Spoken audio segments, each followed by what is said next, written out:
Hi friends, మీకు ఈ video నచ్చినట్లయితే లైక్ చేయండి, సబ్స్క్రైబ్ చేయండి. కార్తిక్ వాళ్ళ నాన్న భోజనం చేయకుండా డైనింగ్ టేబుల్ నుండి వెళ్తూ ఉంటాడు. అది చూడగానే అక్కడున్న వాళ్ళ అమ్మ అయితే చాలా బాధపడుతూ ఉంటుంది. అది చూసిన కార్తిక్ అయితే, ఎందుకమ్మా ఇంత బాధపడుతున్నావు? ఆయన రాగానే మనకి హింట్ కూడా ఇచ్చాడు, తనకు ఆకలి లేదు అని. ఏదో నువ్వు బలతం చెయ్యడంతోనే అక్కడ కూర్చొని ఏదో 2 ముద్దలు తినేసి చేయి కడిగేసుకున్నాడు అంతే.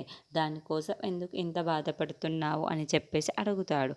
ఆ మాటలు వినగానే అక్కడున్న అది కాదురా, తను ఏదో టెన్షన్ పడుతున్నాడు. ఇంత టెన్షన్ పడడం నేను ఎప్పుడూ చూడలేదు.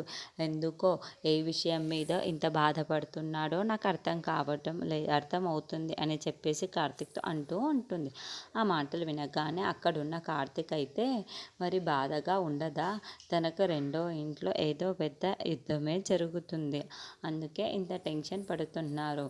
నేను బయటికి ఇలా ఉన్నాను, కానీ నాకు చాలా టెన్షనే ఉంది. ఆ కాశీగాడు ఇంకా ఫోన్ చేయలేదు. ఏం జరుగుతుందో ఏమో అని నాకు కూడా చాలా టెన్షన్గా అనిపిస్తుంది అని చెప్పేసి అనుకుంటాడు. ఇంతలో అక్కడున్న వాళ్ళ అమ్మ చాలా బాధపడడంతో, అదేమి ఉండదులే అమ్మా, నువ్వు కాముగా తిను, తర్వాత చూసుకుందాము. ఆయన ఎందుకు బాధపడుతున్నాడో తర్వాత తెలుసుకుందాంలే అమ్మా. నువ్వు ఇప్పుడు కూర్చొని ప్రశాంతంగా తిను, తర్వాత చూసుకుందాం ఏం జరిగినా సరే అని చెప్పేసి అంటూ ఉంటాడు. ఆ మాటలు వినగానే అక్కడున్న వాళ్ళ అమ్మ అయితే సరేరా అని చెప్పేసి అక్కడ భోజనం మొత్తం తింటూ ఉంటుంది. ఇంతలో అక్కడున్న కార్తిక్ మాత్రం కాశీ కోసం, వాళ్ళ చెల్లి కోసం అయితే ఆలోచిస్తూ ఉంటాడు. ఏం జరుగుతుందో ఏమో అని చెప్పేసి అనుకుంటూ ఉంటాడు.